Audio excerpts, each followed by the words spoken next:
Hello and welcome once more to Binary for your daily dose of focused gaming news, and myself, I'm Marta. Today is the 10th of June and I have some news for you today regarding the PlayStation Now, which of course was discussed a little bit yesterday in Sony's E3 2014 conference.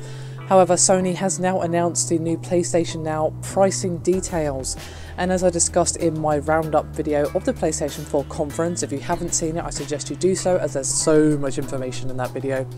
An open beta, well, there you go, of the service will be launching in the US and Canada on July 31st, and then will of course expand to the PS3 and Vita later on in the year. Now, at launch, as I said previously, over 100 games will be available for rental, and there are subscription options planned for the future, but Sony did say, quote, SCE will work with its publishing partners to test various rental periods and prices depending on how and when players would like to game. For example, there will be shorter rental periods priced as low as $2.99, and most dollars will be between $2.99 and $19.99. As with all content published on PlayStation platforms, publishers and developers will ultimately decide their game price points. Now, it has also been reported that the PlayStation Now European launch unfortunately will not be happening until the first quarter of 2015. So that's kind of sucky for those of us in Europe, but at least we have a rough idea of when we're going to be getting it. Now, I highly hope that not many games go with the $19.99 option, unless that's a very long rental period, because, well, that's basically a good chunk of the price you'd actually pay for a full-blown retail release anyway.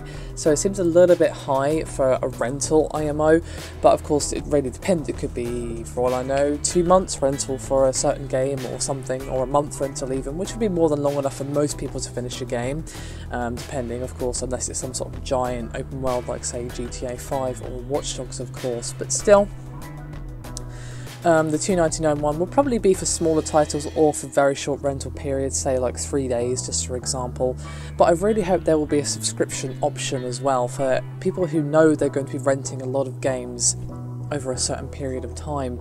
And it would be nice if they did it on a monthly rolling basis as well, so no contract, you don't have to stay subscribed for a certain amount of time or whatever, you just on a monthly basis you pay whatever the subscription fee is, and then you know, you get your access to PlayStation Now. And some people are saying, well, shouldn't this be included in PS Plus? And I'm like, well, not really, because it's a completely different service. It might be nice, however, if PlayStation Plus people got a little bit of a discount, but saying that, a lot of people have PlayStation Plus for obvious reasons, so if they did that, Sony would probably actually end up losing a ton of money, so I don't know if that's going to happen.